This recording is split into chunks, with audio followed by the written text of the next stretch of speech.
ایک طوطا طوطی کا گزر ایک ویرانے سے ہوا۔ ویرانی دیکھ کر طوطی نے طوطے سے کہا، کس قدر ویران گاؤں ہے۔ طوطے نے کہا، لگتا ہے یہاں کسی الو کا گزر ہوا ہے۔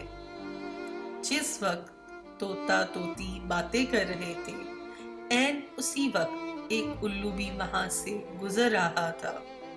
اس نے طوطے کی بات سنی اور وہاں رک کر ان سے مخاطب ہو کر بولا، تم لوگ اس گاؤں میں مسافر لگتے ہو۔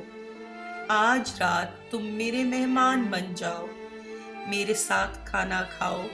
الو کی محبت بھرے دعوت سے طوطے کا جوڑا انکار نہ کر سکا اور انہوں نے الو کی دعوت قبول کر لی۔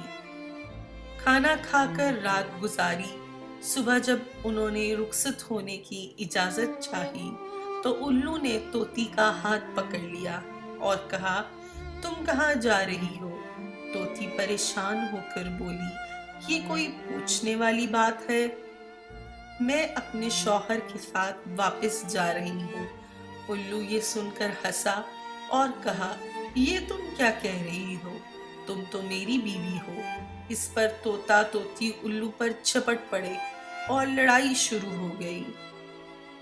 دونوں میں جب بحث و تکرار زیادہ بڑھی تو الو نے طوطے کے سامنے ایک تجویز پیش کرتے ہوئے کہا، ایسا کرتے ہیں، ہم تینوں عدالت چلتے ہیں اور اپنا مقدمہ قاضی کے سامنے پیش کرتے ہیں۔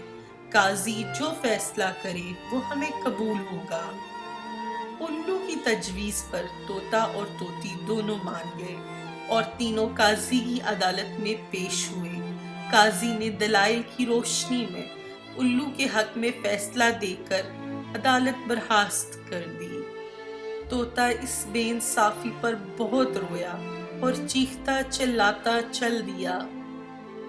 کچھ دیر کے بعد الو نے طوطے کو آواز دی، بھائی کہاں جا رہے ہو؟ اپنی بیوی کو تو ساتھ لیتے جاؤ۔ طوطے نے حیرانی سے الو کی طرف دیکھا اور بولا، اب کیوں میرے زخموں پر نمک چھڑکتے ہو؟ یہ اب میری بیوی کہاں ہے؟ عدالت نے تو اسے تمہاری بیوی قرار دے دیا ہے۔ الو نے طوطے کی بات سن کر نرمی سے بولا، نہیں دوست، طوطی میری نہیں بلکہ تمہاری ہی بیوی ہے۔ میں تمہیں صرف یہ بتانا چاہتا تھا کہ بستیاں تب ویران ہوتی ہیں، بلکہ بستیاں ویران ہی تب ہوتی ہیں جب ان سے انصاف اٹھ جاتا ہے۔